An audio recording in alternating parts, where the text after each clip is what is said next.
Bonjour à tous et bienvenue au Café du Coin. Nous sommes lundi, début de semaine, et oui, nous revenons les lundis. Pourquoi? Parce que le lundi, c'est une journée morose. Et on s'est permis d'inviter Thomas Pesquet, les amis. Thomas, comment ça va? Il revient de la lune. Il était dans sa voiture, il avait froid, on l'a mis dans une cave, il fait toujours aussi froid. Allez, on fait tout de suite la question de la semaine. Question de la semaine, les amis. ETH, est-ce que ça va suivre le BTC? On pense que oui, mais est-ce que ça va arriver en 2024? À savoir ETF, ETH. Répondez, les amis. ETF, ETH, il faut le dire rapidement. Si vous arrivez à le dire rapidement sans fourcher la langue, vous gagnez un supplément de 10% Un sur votre indice bail. de David supplémentaire. Allez, on va commencer tout de suite avec les news de cette vidéo. Ça sera quoi, David? Bah écoute, ce sera Cathie Wood qui a sorti sa boule de cristal, et pour le coup, j'espère qu'elle va pas se tromper, parce que ça nous arrangerait. Et puis, on a Ripple qui achète pour faire baisser, on va en parler. Ripple, les créateurs de XRP, on va faire une petite incartade dessus. Allez, on va commencer par Ripple. Ripple qui va être valorisé plus qu'à 11 milliards de dollars. Alors pourquoi je dis plus qu'à 11 milliards de dollars, David? Est-ce que tu peux préciser un peu pourquoi je dis ça? C'est vrai que c'est assez particulier, parce qu'ils ont racheté des actions, et ça a fait baisser la valorisation. Ça reste excessivement haut comme valorisation par rapport au prix, et en fait, comme j'ai dit à Moïd en off avant qu'on tourne, j'imaginais un Ripple à 1000 $, et comme m'a dit Moïd, je suis pas sûr qu'il y ait assez de pognon sur Terre. Alors, en termes de capi, ça... Voilà. Après, on va reprendre les arguments aussi déjà des XRPistes, et on peut les comprendre et on peut les analyser. Eux voient un prix de XRP beaucoup plus haut, pas parce que la capi atteindrait plusieurs milliards, mais parce que le jeton serait utilisé par les systèmes bancaires. Ils auraient besoin de énormément de liquidités pour pouvoir faire ce qu'ils veulent faire pour leur projet. Donc, ils se basent sur ça en fait, sur l'utilisation en fait que va avoir ce token-là, s'il en a une, hein, parce que pour l'instant, on peut encore attendre. Oui, mais on peut imaginer que si c'est les banques qui s'approprient le jeton et qu'il y a des transferts dans tous les sens, que ça va vite arriver en termes de volume. C'est ça, mais est-ce que ça va le faire, est-ce que ça va pas le faire? Bon, pour l'instant, on voit une capi qui passe de 15 milliards à 11,3 milliards, et un jeton, comme le dit la news, qui a gagné 6% sur les dernières 24 heures. Il est à 59 centimes de dollars. Quand tout le monde en a gagné 40. Allez, Ne crache pas sur 59 centimes de dollars, Peter. On passe magnifique. tout de suite à notre chère et tendre, celle que j'aime beaucoup en ce moment, parce que elle nous donne le sourire. Elle nous porte, nous, les bitcoinistes. Elle est là, notre chère Cathie Wood, qui a fait une petite révélation, enfin une petite interview, et a donné ses prédictions. Attention, ses prédictions pas sur n'importe quel jeton, pas sur n'importe quel token, pas sur n'importe quel crypto, sur le bitcoin. Qu'est-ce qu'elle nous a dit, cette chère Cathie Wood? Ouais, et pas sur n'importe quelle échelle de temps, c'est-à-dire que dans 6 ans, tout simplement, pour elle, le BTC, c'est 1,5 million.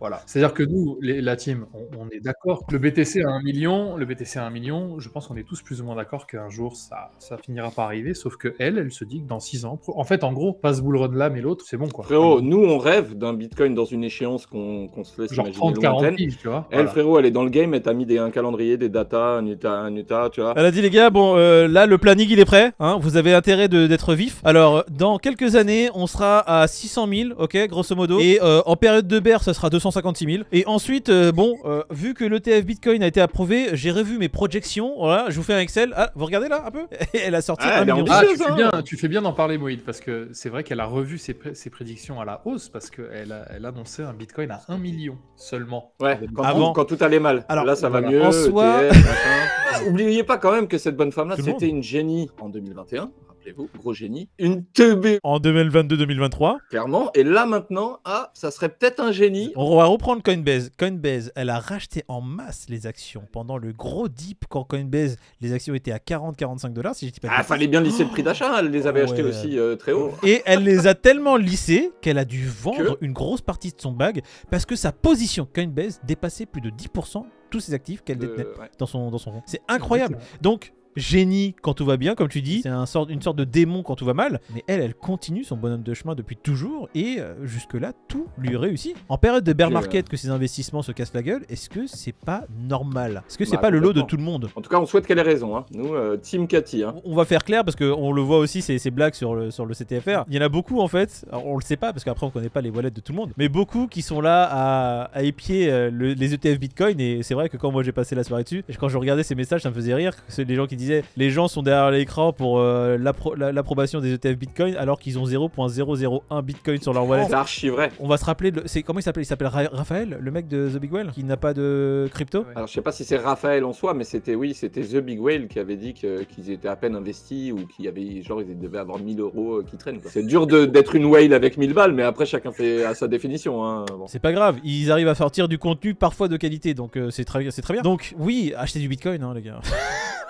Un peu au moins. Ouais, je sais pas, un minimum quoi. Voilà, je sais que les cryptos c'est aussi gamble. Nous on est très gamble, hein. Il faut savoir que nous de base on est des gamblers. Hein. Moi je suis un gamer dans l'âme. Mais acheter du Bitcoin, ça reste du gamble aussi, hein, le Bitcoin. C'est sympa, hein. C'est bien d'en avoir. Cathy Wood du coup qui a dit que parce que les ETF étaient approuvés, il y a plus de chances pour que le scénario à 1,5 million se fasse. Elle a pas dit que ça allait se faire forcément, mais elle a dit elle a plus de chances. Elle voit vraiment ce scénario-là se produire. Ah, on la troll un peu dans l'absolu. Moi, je la rejoins, mais peut-être pas en 2030, les gars. Non mais là il y a beaucoup de monde qui l'a rejoint, mais Ça comme peut tu aller dis, tellement si BTC retourne à 30K, tu vas voir qu'il y en a plein qui vont plus la rejoindre du tout. Bon, tu vois, c'est toujours pareil. Elle-même va avoir un autre discours. Je le vois à 800K, 900K, mais Non mais ça se trouve il y aura des paramètres qui feront que ça va changer d'avis. exactement. Du coup quand Cathy elle voit plus de chance, moi quand je vois son visage je vois beaucoup de chance. Voilà c'est tout. 1,5 million ça sera le minimum les gars, c'est pas grave. Et votre prédiction sur en 2030 pour le shitcoin de la semaine, il sera à combien de shitcoin de la semaine en 2030? Alors déjà pendant ce bull run je vois un shitcoin de la semaine qu'on fait au-dessus des $600. pendant ce cycle-là. Pendant ce cycle-là, pour le prochain bull run, au-dessus des 1K. Au-dessus des 1K, du coup, tu dis? Pour le bull run de 2030. Bah voilà, merci Moïd. J'allais dire 1002 pour 2030. Et bien, si vous avez apprécié cette vidéo de début de semaine, vous pouvez regarder celle-ci qu'on a fait la semaine dernière, vendredi, et celle-là qu'on a fait aussi à un moment donné, on en a plus de 250. Abonne-toi, c'est cool. Franchement, on en fait souvent. Fais-toi des vidéos. plaisir, c'est pour toi, c'est pour nous, c'est cadeau. Voilà, bisous. Abonne-toi. Hein, allez, kiff. Bon début de semaine. Allez, bon courage au taf.